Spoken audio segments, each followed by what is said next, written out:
Hello friends, welcome my YouTube channel education is a vision. दोस्तों, स्वागत है हमारे चैनल पर। और हमारा इंग्लिश क्लास चल रही थी, English foundation batch SSC and bank के लिए इंग्लिश क्लास। और उसमें हम टॉपिक पढ़ रहे थे सर प्रोनाउन, सर्वनाम के बारे में, क्लास नंबर 7। ठीक है। और इसमें हम पढ़ रहे थे कि किस प्रकार से नाउन को हम प्रोनाउन में चेंज करते हैं। तो पिछली वीडियो में हम इसके बारे में पढ़ चुके थे कि सर्वनाम क्या होता है। ठीक है। प्रोनाउन जो नाउन वर्ड्स को प्रोनाउन वर्ड्स में चेंज कर दे, संज्ञा शब्दों के स्थान पर प्रयुक्त किए जाने वाले शब्दों को सर्वनाम कहते हैं। और इसमें अंग्रेजी में 10 प्रकार के होते हैं। इतना हमने इसके बारे में जानकारी ले ली थी और इसके प्रकारों के बारे में पढ़े थे हमने। ठीक है, कि 10 प्रकार के होते हैं प्रोनाउन, जो हम पिछली वीडियो में पढ़ चुके थे। इसकी परिभाषा पढ़ ली थी हमने, ये इनके प्रकार जान लिए थे। अब हम यहाँ पर चर्चा करेंगे फर्स्ट प्रोनाउन की, कि जो फर्स्ट प्रोनाउन है ये होता क्या है। तो पहले नंबर पर है हमारा पर्सनल प्रोनाउन, पुरुषवाचक सर्वनाम। पर्सनल प्रोनाउन को बोला जाता है सर पुरुषवाचक सर्वनाम। ठीक है। ऐसे प्रोनाउन जो 3 प्रकार के person, first, second and third person के लिए प्रयोग होते हैं, पर्सनल प्रोनाउन कहलाते हैं। ठीक है। ऐसे प्रोनाउन जो फर्स्ट, सेकंड, थर्ड तीनों प्रोनाउन के लिए प्रयुक्त किए जाते हैं। जैसे इसमें एग्जांपल दे रखे हैं, I, we, you, they, he, she, it, him, her, us, them, ये। और पर्सनल जो प्रोनाउंस है व्यक्तिवाचक सर्वनाम के भी निम्नलिखित 2 प्रकार होते हैं। अब पहले इसमें हम इसके ये पढ़ेंगे, इनके जो पर्सन है, ठीक है, उनके बारे में थोड़ी सी हम चर्चा कर लेते हैं।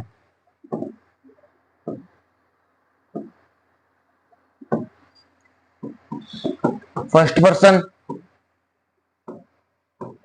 सेकंड और थर्ड।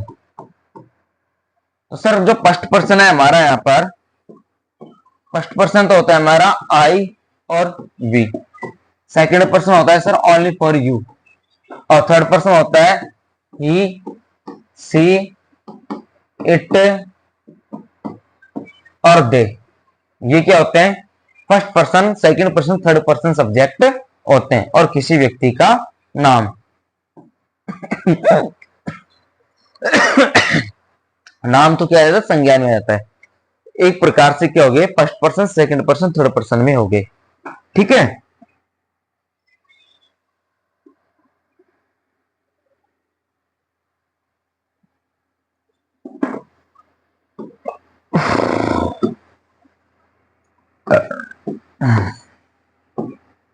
अब एक चीज और इसमें हम देख लेते हैं, सब्जेक्ट, ऑब्जेक्ट और पजेसिव। थोड़ी चर्चा हम इनके बारे में भी कर लेते हैं। जैसे सब्जेक्ट यहां पर आई है, आई, मी, माई, वी, अस और you, you, your, he, him, his, she, her, hers, they, them, their, it, its। और कई बार इनमें सेल्फ लगा करके भी इनको चेंज किया जाता है।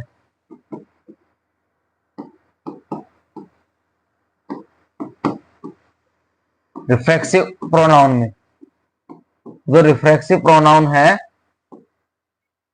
उनमें इनको सेल्फ लगा करके या सेल्वेज लगा करके चेंज किया जाता है। सेल्फ और सेल्वेज लगा करके इनको चेंज किया जाता है। ठीक है। ये क्या होते हैं हमारे रिफ्लेक्सिव प्रोनाउन होते हैं। मैं, हम, आप या तुम, वह मेल के लिए, वह फीमेल के लिए, वे और वह यह। ठीक है, ये इस चीज है पर सब्जेक्ट ऑब्जेक्ट पजेसिव एक प्रकार से। अब इनको हम प्रोनाउन है, एक प्रोनाउन के ही हैं, ये जो जितने भी हैं सारे किसके हैं, प्रोनाउन के। तीनों चीज किसमें है सर, ये प्रोनाउन में है। ठीक है, प्रोनाउंस।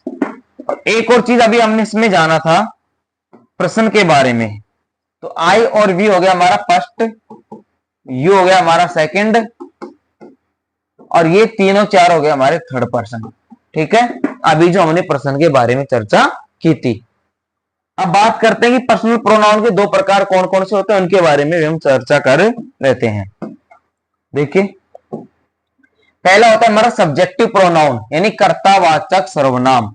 जब किसी पर्सनल प्रोनाउन का यूज सब्जेक्ट की तरह होता है तो ऐसे प्रोनाउन को सब्जेक्टिव प्रोनाउन कहते हैं। जब किसी पर्सनल प्रोनाउन का यूज सब्जेक्ट की तरह यानी कर्ता की तरह होता है तो उसको हम सब्जेक्टिव प्रोनाउन कहते हैं। Example, I am writing a letter, तो इसमें क्या हो गया, I. You are going to market, you. He is laughing, he. ये तीनों क्या हो गया यहाँ पर, आई, यू, ही। ये तीनों जो प्रोनाउन है उनका यूज एक सब्जेक्ट की तरह है। ऐसे मैं एक पत्र लिख रहा हूं, आप बाजार जा रहे हो, वह हंस रहा है, तो ये सारे क्या हो गए, एक प्रकार से आई, यू और ही, ये तीनों क्या हो गए, हमारे सब्जेक्टिव हो गए। क्या हो गए, सब्जेक्टिव हो गए हैं, तो इनको हम सब्जेक्टिव प्रोनाउन बोल देंगे। फिर उसका दूसरा नंबर आता है सर इसमें क्या, ऑब्जेक्टिव प्रोनाउन, यानी क्रमवाचक सर्वनाम। जैसे जब किसी पर्सनल प्रोनाउन का यूज ऑब्जेक्ट की तरह होता है तो ऐसे प्रोनाउन को ऑब्जेक्टिव प्रोनाउन कहते हैं। क्या बोला जाता है, ऑब्जेक्टिव। जैसे he is happy with us, you sent me A lovely gift, I like you very much. ठीक है, अब इसमें ऑब्जेक्ट क्या आ गया, एक तो अस आ गया, मी और यू, ये तीनों क्या है, हमारे ऑब्जेक्ट हैं। अस, मी और यू, इन तीनों का सर यहां पर किस प्रकार से ऑब्जेक्ट के रूप में यूज किया गया है।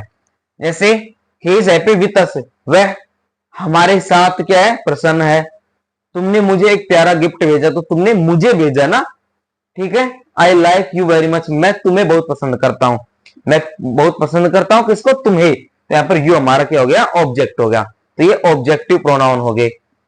यहां पर ऊपर देखे वाक्य में अस, मी, यू, ये जो प्रोनाउन है उनका यूज ऑब्जेक्ट की तरह हुआ है, तो ये सभी ऑब्जेक्टिव प्रोनाउन हो गए। अब दूसरे नंबर पर आता है सर हमारा पजेसिव प्रोनाउन। पजेसिव प्रोनाउन का मतलब अधिकारवाचक सर्वनाम। दूसरा नंबर पर आगे सर हमारा यहाँ पर पजेसिव प्रोनाउन। पजेसिव प्रोनाउन का मतलब होता है अधिकारवाचक सर्वनाम। ठीक है, इसके बारे में चर्चा करते हैं। तो देखिए, ऐसे प्रोनाउंस जिनसे किसी व्यक्ति या वस्तु पर अधिकार प्रकट हो, जिनसे किसी व्यक्ति वस्तु पर अपना अधिकार प्रकट हो, तो वो क्या कहलाते हैं, ऐसे प्रोनाउन को पजेसिव प्रोनाउन कहते हैं।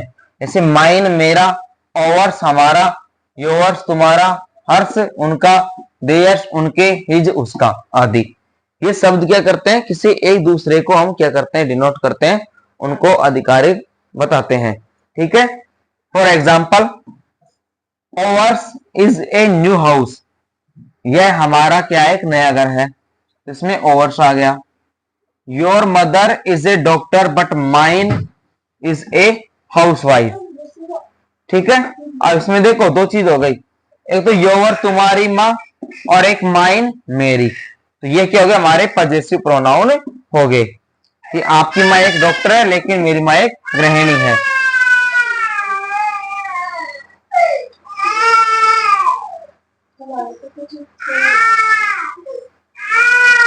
फिर आगे देखते हैं, save your money and mine too, your and mine. देखो, save your money and mine too, कि तुम अपने भी पैसे बचाओ और मेरे बचाओ। पैसे तुम्हारे भी हो गए और मेरे भी हो गए। ठीक है, he lost my pen as well as yours, yours और माई, मेरा और तुम्हारा। ये क्या हो गए, पजेसिव प्रोनाउन हो गए, अधिकारवाचक, किसी भी चीज पर अपना एक प्रकार से अधिकार जताना, तो ये क्या हो गया, पजेसिव प्रोनाउन हो गया। फिर पजेसिव प्रोनाउन के बारे में हम जानकारी लेते हैं। पजेसिव प्रोनाउंस को किसी सेंटेंस में वर्ब के सब्जेक्ट के रूप में भी प्रयुक्त हो सकता है। Yours is a new cycle, इस वाक्य का जो निम्नलिखित अर्थ है, your cycle is a new cycle, कि तुम्हारी जो साइकिल है वो नई साइकिल है। तो दूसरी बात, इसमें पजेसिव प्रोनाउंस को किसी सेंटेंस में वर्ब के ऑब्जेक्ट के रूप में, वर्ब के ऑब्जेक्ट के रूप में भी प्रयुक्त कर सकते हैं। For example, this car is mine, यह कार मेरी है। इसमें this car is my car, this car is my car यहां पर हो जाएगा। ठीक है, इस प्रकार से। तो ये हो गया हमारा दूसरे नंबर का सर्वनाम। अब तीसरे नंबर के सर्वनाम की चर्चा करते हैं। डिमोन्स्ट्रेटिव प्रोनाउन, डेमोन्स्ट्रेटिव प्रोनाउन का मतलब होता है एक तरीके से इंडिकेट करना, किसी भी चीज के बारे में बताना, किसी भी व्यक्ति, वस्तु, जगह के बारे में बताना। इसको बोला जाता है संकेतवाचक सर्वनाम। क्या बोलते हैं सर इसको? संकेतवाचक सर्वनाम। ये क्या होता है, इसका यूज कैसे किया जाता है, उनके बारे में भी हम यहां पर चर्चा करते हैं।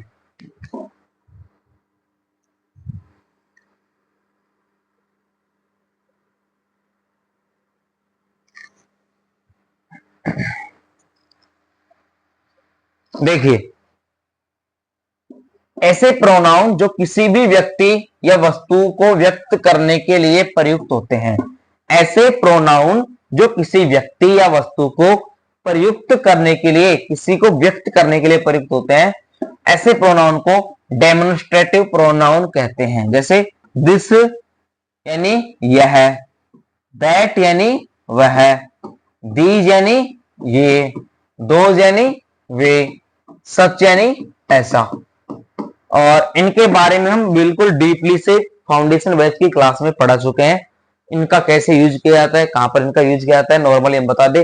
जो दिस है, दिस यूज किया जाता है हमारा, देखो दिस, दिस यानी यह है, सिंगुलर को नजदीक के लिए, सिंगुलर को पास के लिए, दैट यानी वह, प्लूरल को दूर के लिए, दीज यानी ये, सॉरी यहां पर ये भी सिंगुलर ही आएगा ना, दैट में भी सिंगुलर ही आएगा।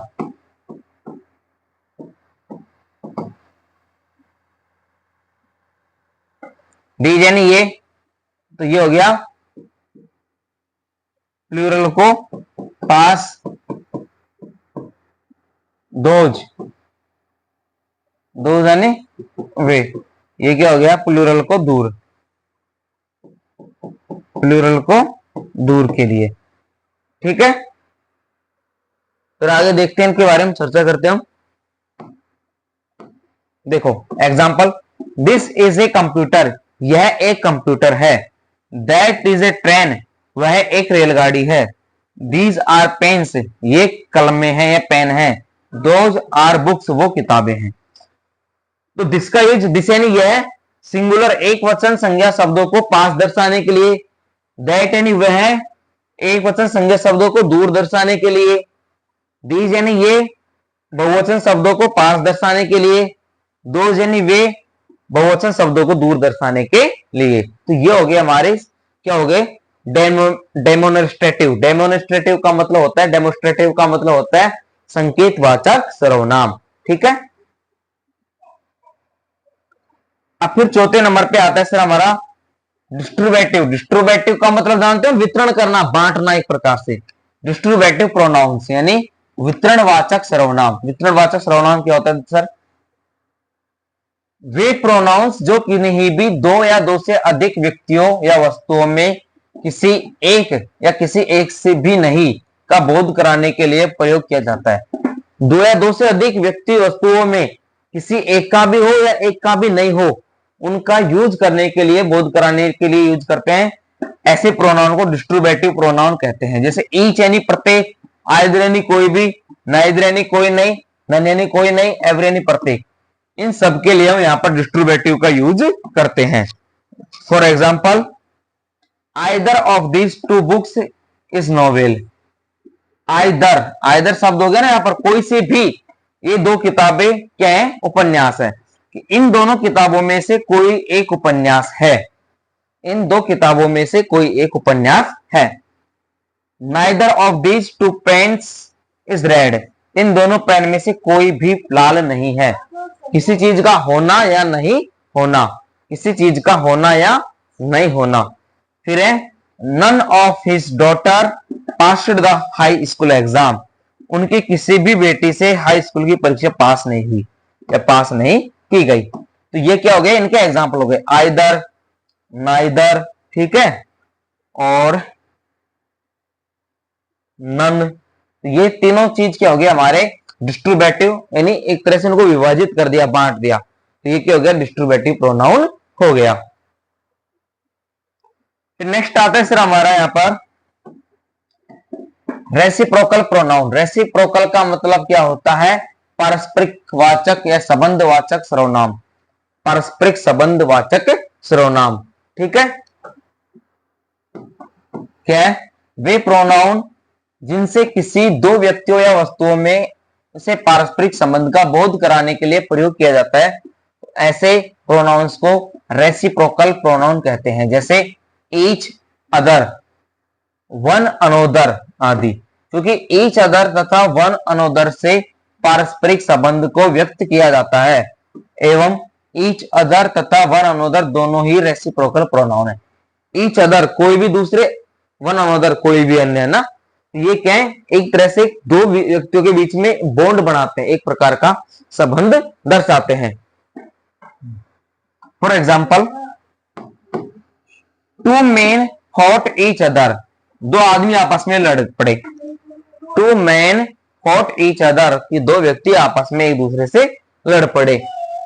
All the players of the cricket match said congratulation to one another, cricket match के सभी खिलाड़ियों ने एक दूसरे को बधाई दी। वन अनोदर, एक दूसरे को बधाई दी, ठीक है। फिर छठे नंबर पे आता है सर हमारा रिफ्लेक्सिव प्रोनाउन। रिफ्लेक्सिव प्रोनाउन होता है निजवाचक सर्वनाम। निज यानी अपने संबंधी, खुद का चीज होना, एक तरह से स्वयं के द्वारा दर्शाया जाना, किसी वस्तु पर स्वयं का अधिकार बताना, एक प्रकार से निजी भाव दर्शाना। देखिए, जब किसी हिंदी सेंटेंस में स्वयं, स्वयं शब्द या खुद ही, खुद को, अपने आप आदि शब्द आए, तो ऐसे शब्दों को इंग्लिश में ट्रांसलेट करने के लिए हम रिफ्लेक्सिव प्रोनाउन का यूज किया जाता है।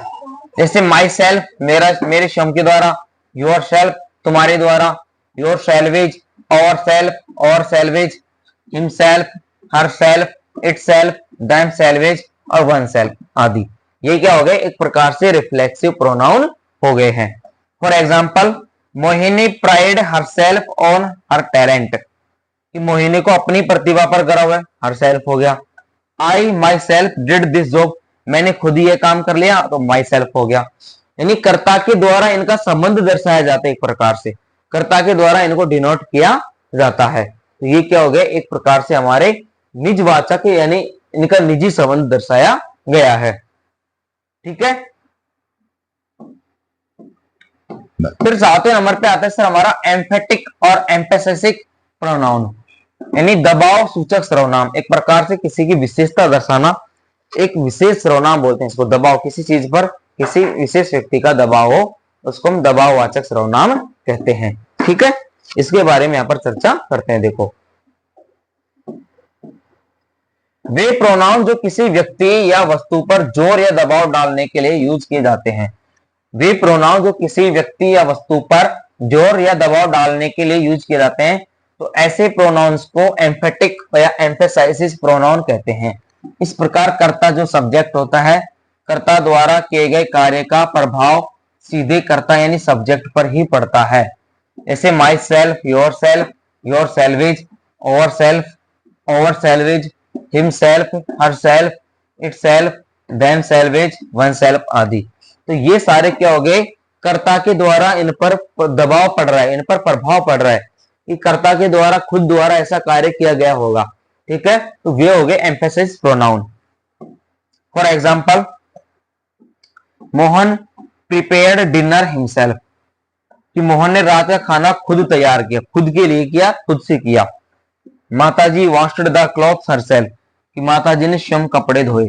अब जो हमारा सब्जेक्ट है यहाँ पर, उनका प्रभाव इस स्वयं पर पड़ रहा है ना, स्वयं के लिए पड़ रहा है, खुद स्वयं। यह क्या हो गया, एक प्रकार से दबाव सूचक शब्द हो गए।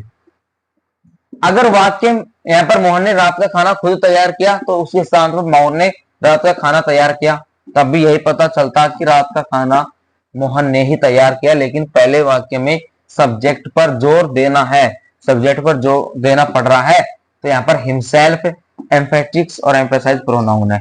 मोहन के लिए हमने किसका यूज कर लिया, हिमसेल्फ का, यानी उसके स्वयं के लिए।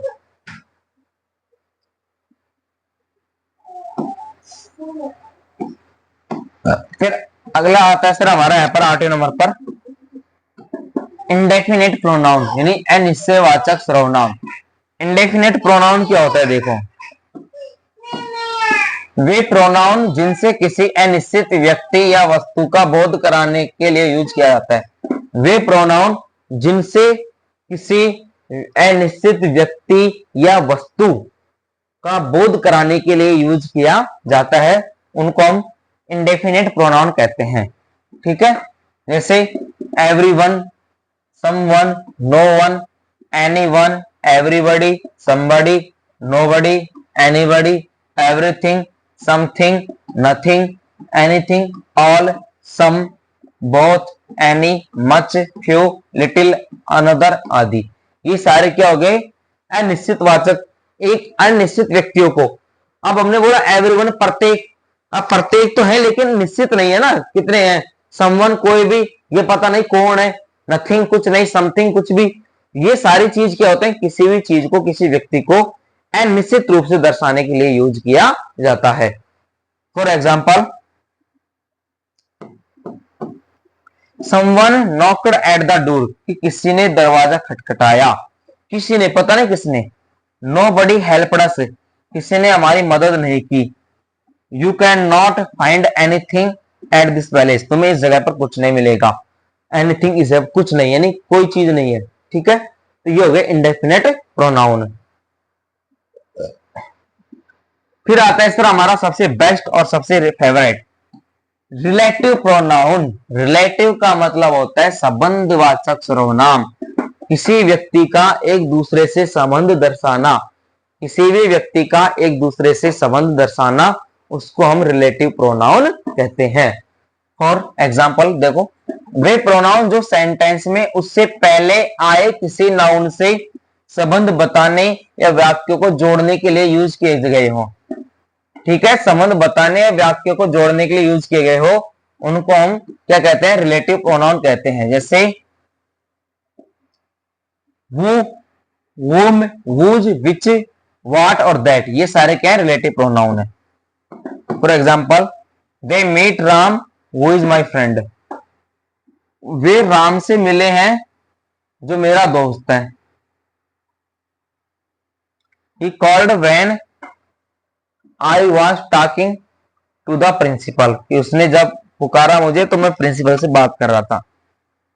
The boy that I met in the market was her brother, her brother I met, वो लड़का, यहाँ पर द बॉय हो गया ना, उसके लिए हर ब्रोदर हो गया। बाजार में जो लड़का मुझे मिला वह उसका भाई था। तो ये प्रकार, एक प्रकार से क्या हो गया, उसका भाई, किसका, वह लड़का उसका भाई जिससे मैं मिला था, ठीक है। तो ये एक प्रकार से संबंधवाचक सर्वनाम हो गए। और इन नियमों को हम अगले क्लास में अच्छे से बारीकी से पढ़ेंगे। व्हाट का, वुम का, वुज का, इनका यूज कैसे किया जाता है, कहां पर किया जाता है। अब ये बेसिक क्लास है हमारी नाउन प्रोनाउन की, ठीक है। चलिए आगे बढ़ते हैं। लास्ट एंड फाइनल प्रोनाउन है सर हमारा इंटेरोगेटिव प्रोनाउन, प्रश्नवाचक सर्वनाम। ऐसे प्रोनाउन जो प्रश्न पूछने के लिए प्रयुक्त होते हैं, तो ऐसे प्रोनाउन को इंटेरोगेटिव प्रोनाउन कहते हैं। जैसे व्हाट यानी क्या, वेयर यानी कहां, व्हाई यानी क्यों, वू यानी कौन, वूम यानी किसको, वुज यानी किसका, विच यानी कौन सा, हाउ यानी कैसे, हाउ मच यानी कितना, हाउ मेनी यानी कितने। ये सारे प्रश्न पूछने का काम करते हैं। तो ये क्या हो गया, इंटेरोगेटिव प्रोनाउन हो गए हैं। For example, what is your name, आपका क्या नाम है, क्या शब्द आ गया, वेयर डू यू लिव, आप कहाँ रहते हो, वाई यहाँ पर क्यों, ठीक है, हाउ ओल्ड, कितना उम्र है। तो ये सारे क्या हो गए, एक प्रकार से प्रश्न पूछने का भाव दर्शाते हैं। तो यहाँ पर हमने जो प्रोनाउन है उसको एक छोटी वीडियो में इसलिए कन्वर्ट किया ताकि हम उसकी बेसिक चीजों को पढ़ा सके, बता सके, उसके हमने टाइप्स के बारे में चर्चा की और उनको डीपली हम आगे अगली क्लासों में पढ़ेंगे। Okay friends, thanks for watching, keep support us and share my YouTube channel education is a vision. धन्यवाद।